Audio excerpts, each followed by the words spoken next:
Good morning. Good morning, everybody. This is Monday morning with Merle and Patti, and guess who's here?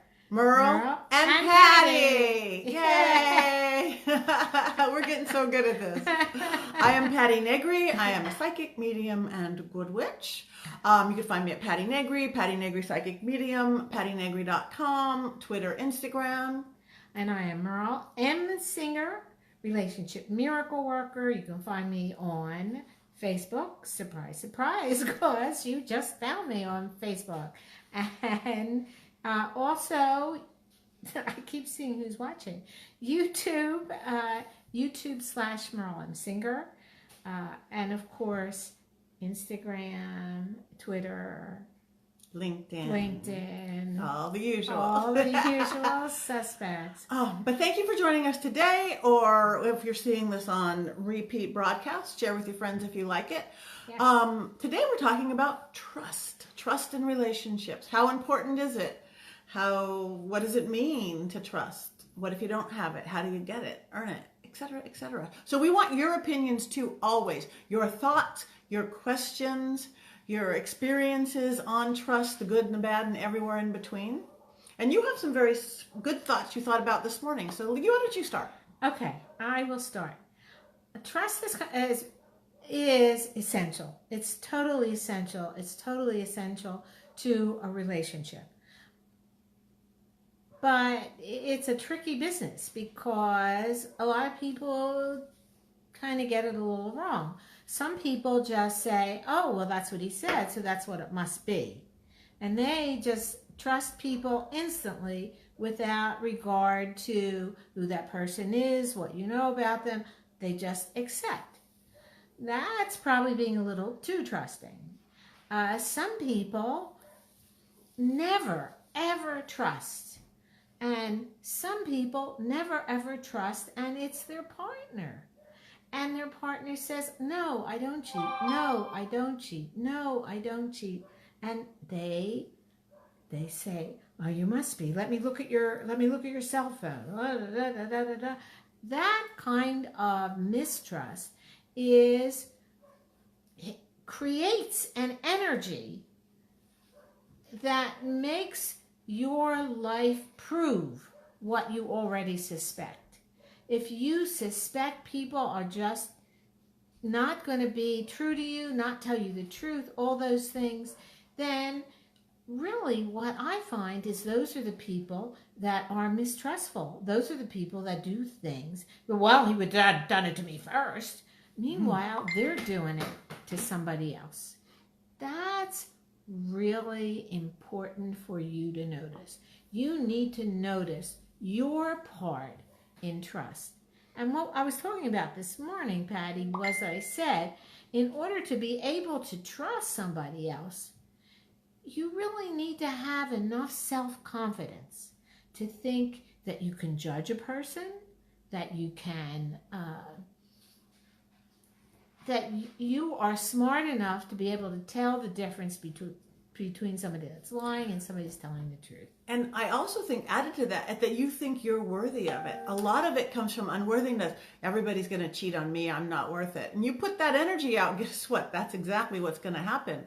But it's your own worthiness of you're worthy of trust. So that goes back to what Merle said. If you're not trustworthy, why would anybody else be? Or some people just have such low self-esteem, exactly what you were saying, that you just...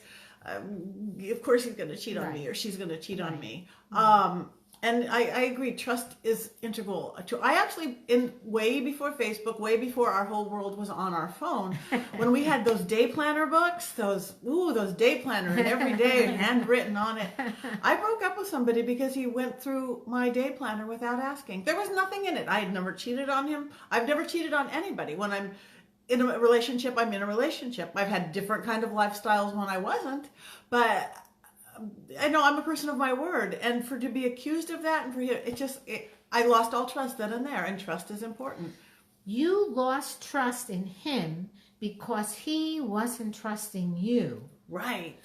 And even if you didn't say it to yourself, you intuited that somebody that doesn't trust me may not be trustworthy. Yeah, yeah. It's so again, that was a beautiful relationship that just I it wasn't that just put a big old a stab in the heart, and it was never recoverable. It was never. We're friends now, but we're certainly not in that kind of relationship. We were talking in our morning walk where we solve all the problems of the world with friends as we walk around Lake Hollywood, and we were trying to get some male perspectives too, and they seem to think the same thing, that trust is really important and as important as love in some aspects, that loyalty and trust factor in a relationship. So what one of the guys said was that a partner needs to match in, I mean, we can be different in so many ways. We can have different perspectives. We can have different jobs and interests, but your value system, that you've got to share. I mean, people say we have to have the same religion. I don't think it's the religion part. It's really the value system. If you have a value system that says it's important to keep your word, it's important to be honest, it's important to if you're going to create a life with someone, create it on valid, honest principles and enjoyment of each other. Sorry. That was my phone ringing. We're done. It was some boyfriend. Yeah. Don't tell my husband. All right. He trusts me. No. So Amanda says trust is so important. Once it's lost, it's so hard to trust them again. Completely. Yes. And the one thing about that, trusting them again, not trusting them, earning it back is one thing. The other thing we talk about, and that is something to discuss with your partner, as weird as it seems. But also, if you have that habit of picking the non-trustworthy ones, again, because you think that's what you're worthy of, even on a deep unconscious level, but don't bring that belief system into your next relationship. So many people are carrying that baggage. Well, Bob cheated on me, so Fred's going to cheat on me. You just expectation, and you're creating it. Because guess what? People energetically do tend to it's not live just into your expectations. It's not that they live into your expectations, but you're also picking. You're pre-selecting partners that have a tendency to cheat because you are attracted to them because, well, that's what they all do. So, oh yes, Patti, does demon exist in the United States? No, they get cut off at the border. We have really strict rules about demons. Sorry to be funny, but no, immigration these days. Demons can live anywhere that there's darkness or a hole or opened up for demons. So that's a little off subject, so we can get back to that later. But the part that brought that to mind to this person was the fact that not trusting creates demons within you, creates a whole sense of distrust and darkness that you create. It's not out in the environment, it's in the inner environment inside of you. So you create it in two ways. One is you pre-select people who are going to cheat on you and not respect you. Even if they say all kinds of nice things, their actions don't prove it. And also, like you said before, that you're creating an environment that just brings forth that kind of cheaty energy. Yeah. And especially if you're so untrustworthy, like the person who looked in my book, or like, what are you doing now? What are you doing now? Where are you going? What time are you going to be back? You start getting resentful. And you get resentful, you're not so happy in your relationship. When you're not so happy in your relationship, you might be tempted to cheat.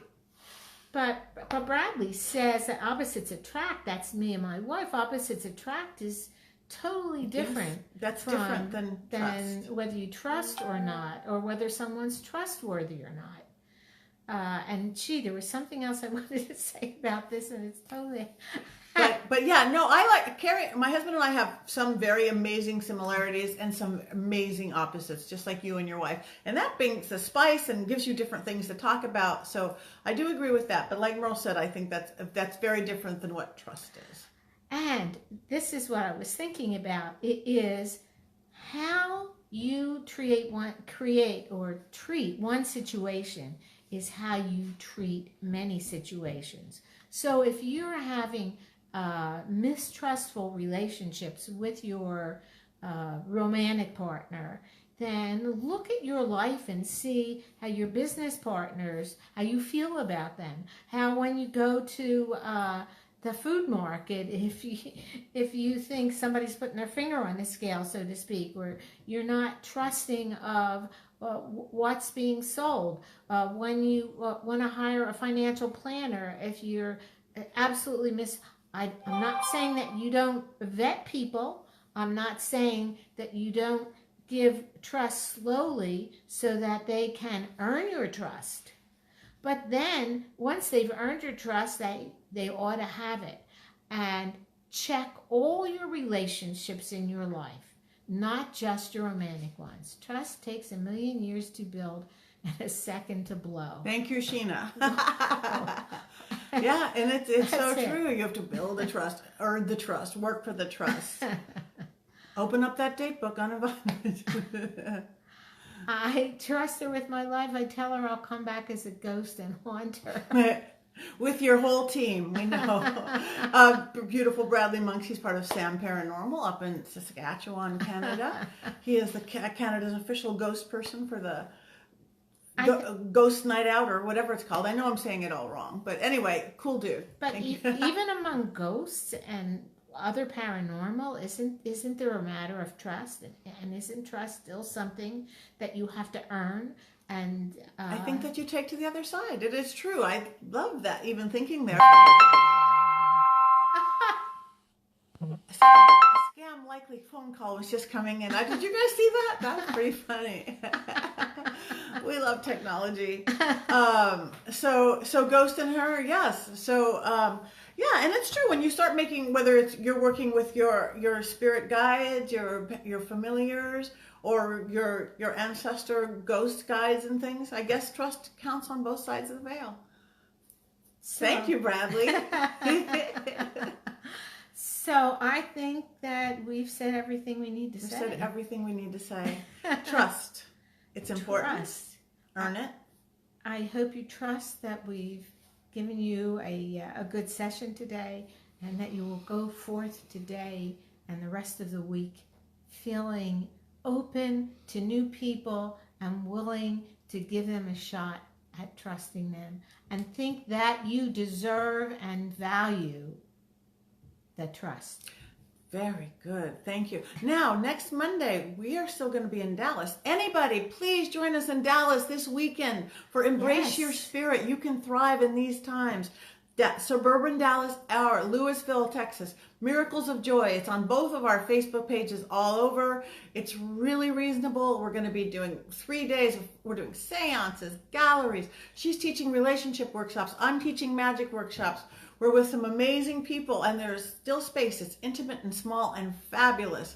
We'll be there. A free wine and cheese for everybody. Can come Thursday night. The festivities start Friday, Saturday, Sunday. We're flying home Monday. So are we doing this Monday? We don't know that we're doing this next Monday. We have to be doing it Monday. We'll have to from figure Texas it out. Somewhere. I don't know. Okay, we'll figure it out from Texas. We'll be here from Dallas next Monday.